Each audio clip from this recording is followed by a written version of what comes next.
Hi, I'm Brian Wilcox, CEO at the Real Estate Employers Federation. Welcome to Reef TV.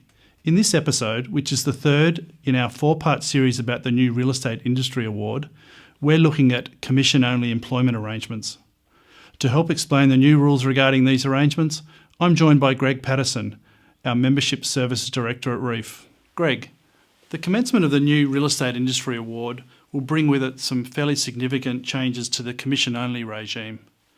Employers who engage salespeople on a commission-only basis, or intend to do so in the future, certainly need to understand the new rules.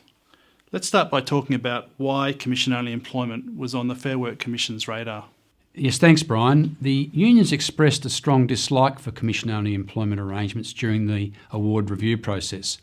And the main reason for this dislike is the potential for someone to perform work for little or no remuneration. Real estate is the only industry in the workplace relations system that allows for an employee to be remunerated entirely on the basis of their performance, without some form of underpinning minimum wage. So put simply, a case of no sales equals no pay. The fact that this is the case challenges one of the Fair Work Commission's fundamental principles, and that is to protect the living standards of the low paid. And there's no one more low paid than someone who doesn't get paid at all. So during the review process, we were quite fearful that the Fair Work Commission might be inclined to either remove commission-only employment arrangements from the award altogether, or alternatively underpin them with a wage safety net. Either of these outcomes would have been catastrophic for our industry. So how was it, Greg, that neither of these outcomes eventuated? Well, fortunately, common sense prevailed. Through negotiation, we reached agreement with the unions that they would abandon their attempt to place a complete prohibition on commission-only employment arrangements. They were, however, quite determined to push for an underpinning wage as a means of offering protection against commission-only employees receiving a base rate of pay less than that of their salaried colleagues. Reef was vigorously against this, to say the least, and the Fair Work Commission accepted our submissions that providing a wage safety net was totally incongruous with the concept of commission-only employment. So I'm pleased to say that there's no underpinning wage guarantee for commission-only employees under the new Real Estate Award. And I'm sure that's going to delight the broader industry. Greg, absolutely it will. But while commission-only employment will continue, we'll see a number of major changes introduced under the new award. Let's start with the new qualification criteria that must be satisfied before someone can be employed on commission only. Can you explain a bit more about this? Of course, yeah. It's imperative that employers understand that they need to undertake the qualification assessment before employing someone on a commission-only basis. Because if they don't, the consequences could be financially disastrous. Before an employee is permitted to be engaged on a commission-only basis, there must firstly be a written agreement setting out the basis upon which the commission will be calculated. The employee must also have either a real estate agent's licence or certificate to perform the duties of a real estate salesperson in their particular state or territory. They must have been engaged as a salesperson or sales supervisor for at least 12 consecutive months in the last 3 years. They must be at least 21 years of age, and they can't be engaged as a casual, trainee or a sales support person. These things haven't changed. What has changed is the method by which an employee's past performance must be assessed. The old minimum income threshold test, or the MIT as it became known, is now gone and has been replaced with a new simplified performance assessment called the minimum income threshold amount, or MITA for short. I'm sure anyone who's experienced the frustration of carrying out the old MIT calculation will be very, very happy to hear of its demise and replacement with a new simplified assessment. So Greg, if I'm a real estate employer, how do I work out the MITA, or the minimum income threshold amount? Well, compared to the MIT calculation, Brian, determining whether the MIT has been achieved will be an absolute breeze. The MITA is satisfied if the employee can show that in any consecutive 12-month period in the last 3 years, they received a salary, including commissions and bonuses, at least equal to 125% of the annualised salary for the employee's classification rate under the award. As an example, If a prospective commission-only employee is to be engaged as a salesperson, the salaried equivalent being a real estate employee level 2 under the new broadband classification structure, they need to show that in a consecutive 12-month period they earned $52,733. That's 125% of the weekly wage of $809.10, calculated as an annual amount. So, from the 2nd of April 2018, the MITA will be $52,733.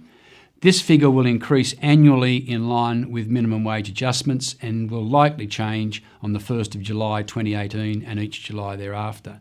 Rest assured, any employee who qualified to work on a commission-only basis under the current award and is so employed prior to the 2nd of April this year, they can continue to be eligible to work on a commission-only basis under the new award.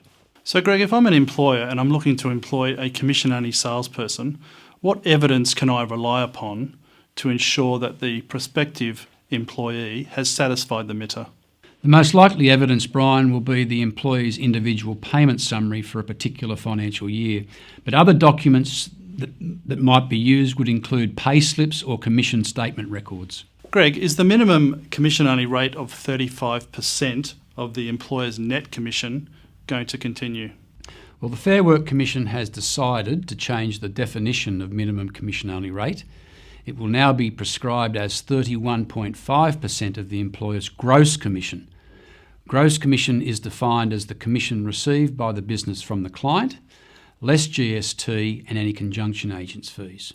This is really only a structural change and should not affect the monetary entitlement of a commission-only employee. So, Greg, let's assume that the employee has satisfied the MITA and has commenced to work with the real estate agency, and they start work on a commission-only basis. Moving forward, how will their ongoing performance be assessed? Well, that's a really good question, Brian, a very important one. The Fair Work Commission raised the idea of an annual review in response to the union's demands for an underpinning wage guarantee, and it's now been adopted into the new rules regarding commission-only employment. It means that the gross commission received by every commission-only employee must be reviewed after each 12-month period. So let's look at current employees firstly. Where an employee is engaged on a commission-only basis on or before the 2nd of April 2018, the first 12-month review is due on the 1st of April 2019. Annual reviews then need to be conducted annually thereafter.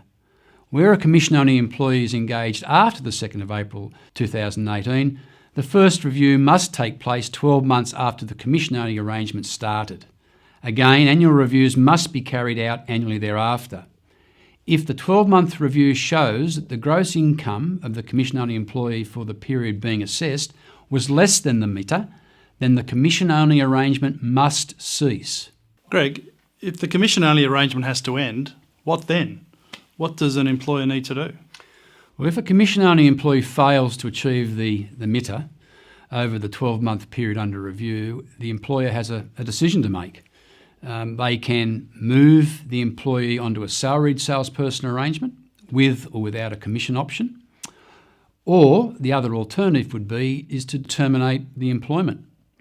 If the employer decides to terminate the commission-only employee's employment, then our recommendation would be there'd need to be a performance management program implemented prior to the expiration of the 12-month review period.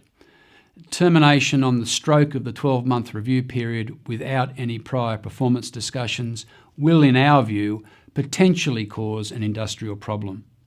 The best advice I can give to real estate employers is to seek professional guidance from REEF in advance of the review period coming to an end. Thanks, Greg. Now let's move on to the more controversial issue of the payment of leave entitlements to commission-only employees.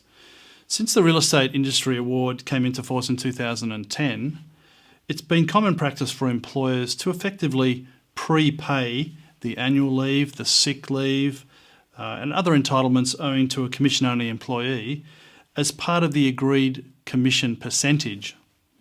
It's been determined that this is now unlawful. Tell us a bit about it. Well, it's a really complex issue, Brian, with a long explanation, but put simply, it is unlawful for a commission-only employee to be prepaid for leave entitlements that are going to be taken at some time in the future. We often refer to this type of prepayment arrangement as providing the employee with an all-up commission rate. That is, the commission paid to the employee is inclusive of all leave and NES entitlements. So when the employee takes leave, no payments made at that time. So how did we get here, Greg? Why is it that the all-up commission rate is no longer an option for employers? Well, in a major case before the Fair Work Commission in 2014, it was found prepaying an employee their annual leave entitlements was inconsistent with the provisions of the Fair Work Act. So even though the Real Estate Industry Award contained a provision permitting these arrangements, it was inconsistent with the Act and therefore unlawful. The effect of the decision was clear. Employees, whether commission only or otherwise, must be paid for any accrued leave as the leave is taken and not in advance. Well, Greg, if prepaying leave entitlements is unlawful, what should employers do if they still have employees engaged on an all-up commission rate? Employers need to move employees, Brian, onto a commission-only employment arrangement that does comply with their legal obligation to pay employees their leave and NES entitlement at the time the leave is taken or the entitlement is due to be paid. At Reef, we've prepared a number of commission options to satisfy compliance requirements, and I encourage any employer thinking of implementing a commission-only arrangement to contact Reef and seek our professional guidance. Because continuing to use the unlawful all-up commission rate does leave the employer exposed to compliance risks and associated fines, as well as significant underpayment claims. Thanks, Greg. So there you have it, a brief overview of the revised commission-only landscape under the new Real Estate Industry Award. The key date to remember is the 2nd of April 2018. That's when the changes we've outlined here will take effect. Don't forget, you can download the latest versions of the Real Estate Industry Award and the Clark's Private Sector Award by logging into the Reef People Management System. Simply go to reef.org.au, click on the login button and then enter your details. Thanks for watching this episode of Reef TV. Don't miss the other 3 episodes in this 4-part series about the new Real Estate Industry Award. Part 1 gives a broad overview of the review process and the changes. Part 2 explains the new classification structure and the associated wage rates. And Part 4 covers the other changes you need to know about. And make sure you catch our other episodes of Reef TV to stay up to date with all the latest workplace relations information and news impacting your real estate business. See you next time.